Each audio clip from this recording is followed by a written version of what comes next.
Boy, what a quiet week.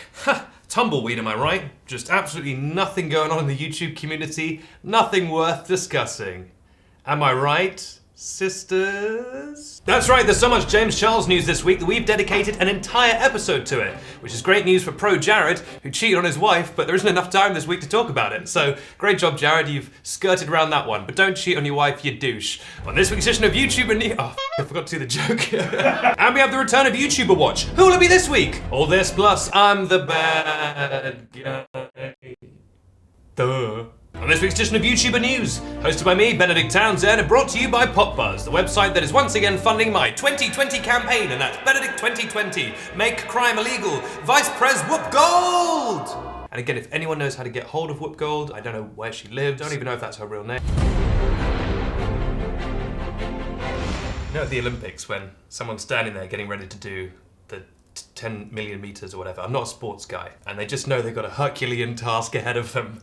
That is me right now, as I sit here and attempt to explain what on earth is going on with James Charles, a guy who has two first names for his full name. I'll tell you one person who's excited to hear about this James Charles drama, and that's the rat. Look at him, he's shocked. It all started with a guy named James Charles and a woman named Tati Westbrook. Tati, sounds so funny in my accent. Tati, can I have a horse? Tati, Tati, can I get a ticket to the Wonka factory? This is gonna take forever. Now, they're both beauty YouTubers. You've probably heard of both of them. James Charles, back in the day, a couple of years ago, got into trouble when he made a joke about Ebola on a trip to Africa. Yeah, sometimes he's not the best guy. And Tati was one of the few people who sort of stood by him and mentored him and got him through that nonsense and sort of helped him to become the very successful, flourishing YouTuber he is, well, he was about 1 week ago. So as you can imagine, James owes quite a lot to Tati.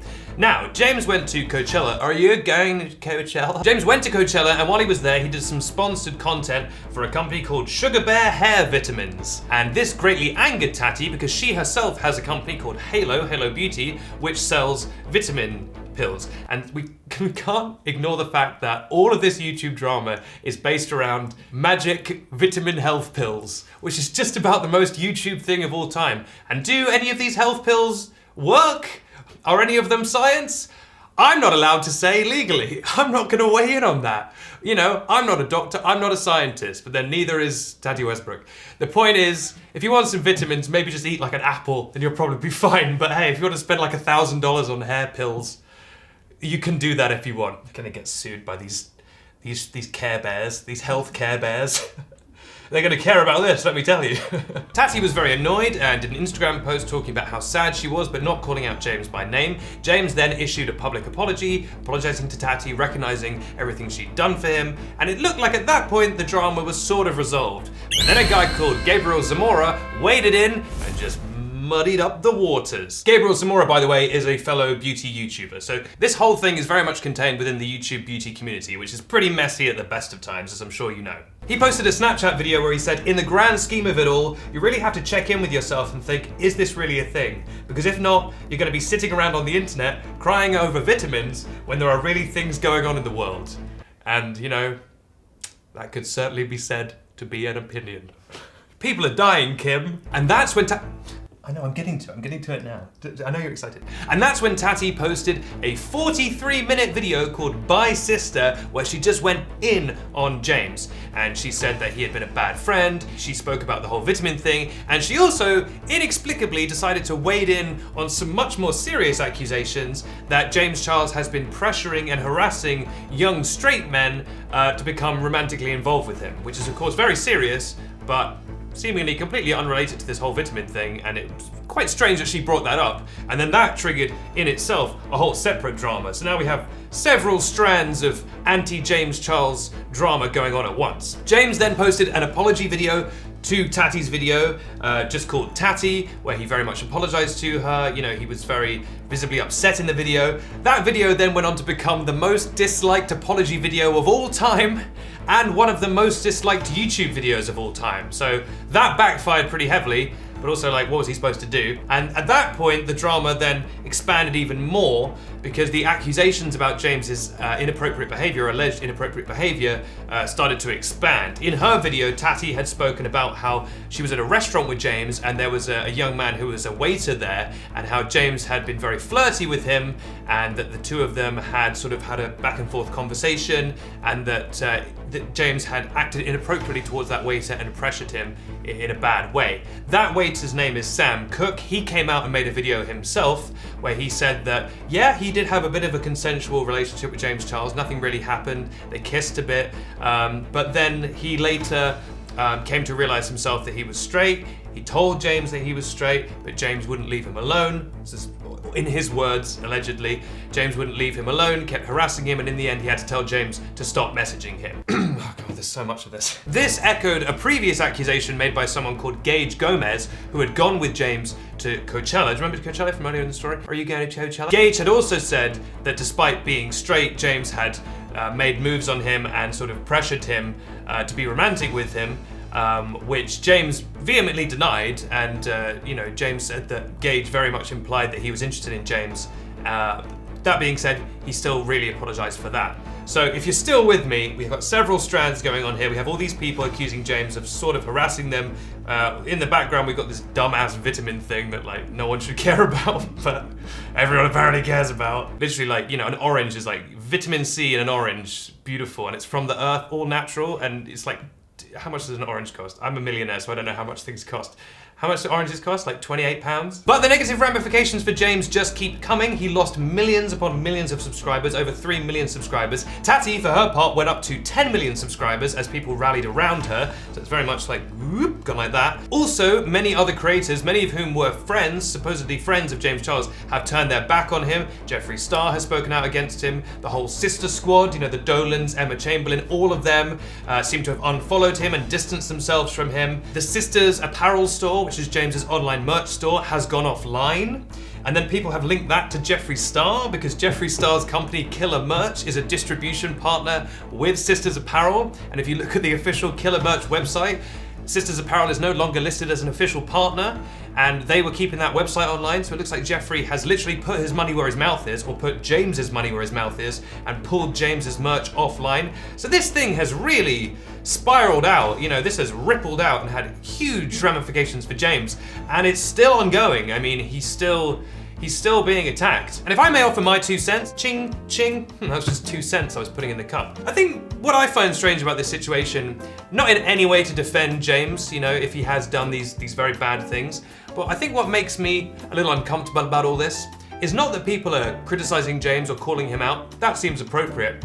It's the amount that everyone is really loving attacking him, you know what I mean?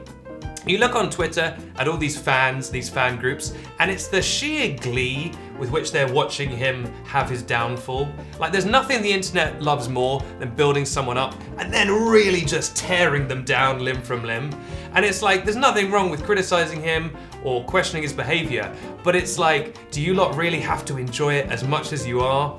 Because it kind of just seems like a lot of people were waiting for a reason to hate on this guy, and now they've got it, they're just going all in. Once again, not to defend him, but like, maybe be a little less sadistic about it. But hey, that's just my 2 cents. There's a few more bits and pieces about James Charles. We'll wrap all that up in a second, but before that, let's take a quick break and talk about something very important, which is, of course, on last week's episode, I launched my 2020 presidential campaign, Benedict 2020, Vice President Gold. And this week has been a fantastic week for me campaigning, just getting my name out there and my important messages, which I have not decided on yet, but you better believe they're important. And we've had our first polls coming out, and they're announcing how people are gonna vote. So I've not seen these yet, but we've got some official CNN polls for the race. So let's see how we're going. Oh, in third place we have, Dan Howell. Sorry Dan, third place, only 2% of the vote. Well, that's embarrassing. Wouldn't want to be you, Dan. Okay, in second place we've got Benedict Townsend. That's not right. With 3% of the vote? Who the hell's in first? The Rat? What? With 95% of the vote? You didn't tell me you were entering the race.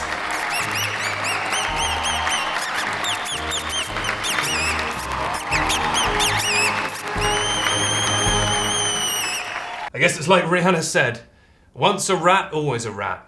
Oh boy, well this has really thrown a wrench in my plans. If the rat is that far ahead of me in the polls, I don't see how I can win this thing. Looks like I'm gonna have to really get Whoop Gold on board and try and think of some actual policies if I'm to win whatever this election is. And once again, ha ha ha ha to Dan Howell, nobody wants you. So, a big old story, and we don't necessarily know how it's gonna go. If there's one thing we know about YouTube is that people can do pretty much anything and then immediately have a comeback with no ramifications. I mean, look at Logan Paul. Logan Paul literally filmed the body of a deceased suicide victim, and he was back on the YouTubes in about 4 weeks. So, I mean, I can expect a comeback from James Charles in about 6 minutes. But will the community ever be the same? If everyone's turned their back on him, maybe he'll have a hard time doing his inevitable comeback. We'll just have to wait and see. But of course, you'll find out first right here on YouTuber News, the only show that has all the latest week-old news stories.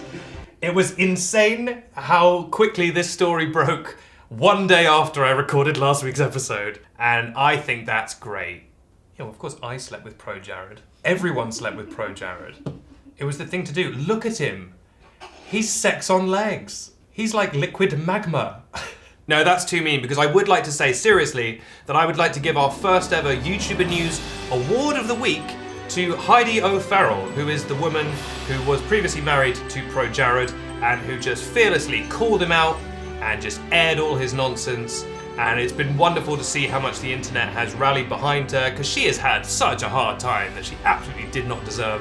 But she has been really dignified and cool about it. So our award of the week to Heidi O'Farrell. I hope you're doing all right. This must be an incredibly hard time, but good on you. Pro Jared.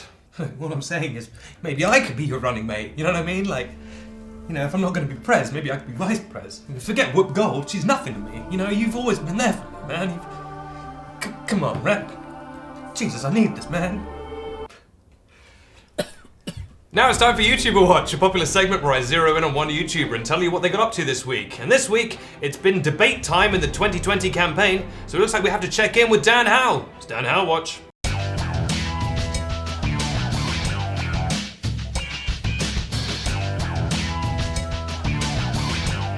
Welcome to Dan Howell Watch, I'm Amateur Jared. What's Dan Howell been up to this week? Well, as you know, last week Dan Howell threw his hat in the ring to become president in 2020, along with me and apparently the rat. Boo, the rat. No, don't cheer the rat, I can hear you all cheering. Why do you cheer so? Well, this week there was the first presidential campaign, which makes obvious sense because it's May 2019. That's obviously when you'd have the first debate. There's no time to spare. And all three of the main candidates, and also Ronald McDonald, he was running as well, but no one cares about that because he's a literal clown. They gathered at the debating hall in the town square, and they all set forward their agenda. Benedict, the handsomest candidate, stood up first and said, "I want to make crime illegal, my most popular policy." Then Dan Howell stood up and said, "I believe that smiles should be for everyone, and joy in the hearts of children, and once again, we will nuke the entire world. I cannot emphasize this enough. We will be dropping nuclear bombs on every stretch of land and ocean on this godforsaken planet." Then he got an 8-minute standing ovation. Everybody was happy with that because it sucks to be alive and the world is bad. But then the rat stood up, which didn't make much difference because he's so tiny and rubbish. And he stood up and he said the following. Well, I'll let him speak for himself. Beautiful. Jesus, gets me every time. That was dumb. No one's gonna vote for that. And yeah, well, everyone made him president. Well, they said out loud, "We want you to be our president." Bit of a clunky rhyme, not very catchy. You know, like rat for president would be catchy, but "we want you to be our president." It's too many syllables, but what are you gonna do? It's a crowd of crazy people. So anyway, it seems like the rat won the debate, much to the chagrin of Dan Howell, who was wearing a straw hat, and he took it off, and he went, "God damn it!" and threw it on the ground and stumped up and down like a sort of old-timey cartoon gold prospector. And I, meanwhile, was very dignified and only punched 3 audience members in the face. And this has been Dan Howell Watch, and you really do have to watch that Dan Howell. You have to watch him, because you never know where he's gonna be. The famous catchphrase and tagline of Dan Howell Watch. I'm Benedict Townsend, this is YouTuber News. Thank you so much for watching. If you've enjoyed today's episode, don't forget to hit like, genuinely really helps us out with the old algorithms. And it's time for the exciting end screen part that I can never get right. Don't forget that you can click here if you want to subscribe to the show. It's the best way to get the show. Please hit subscribe, please. My family is starving. And over here we've got last week's episode of YouTuber News if you want to watch it. And over here we have a beautiful shiny other video. It's got to be one of my favorites. Click on one of them now. But subscribe first. I'll send you the pie if you want the pie!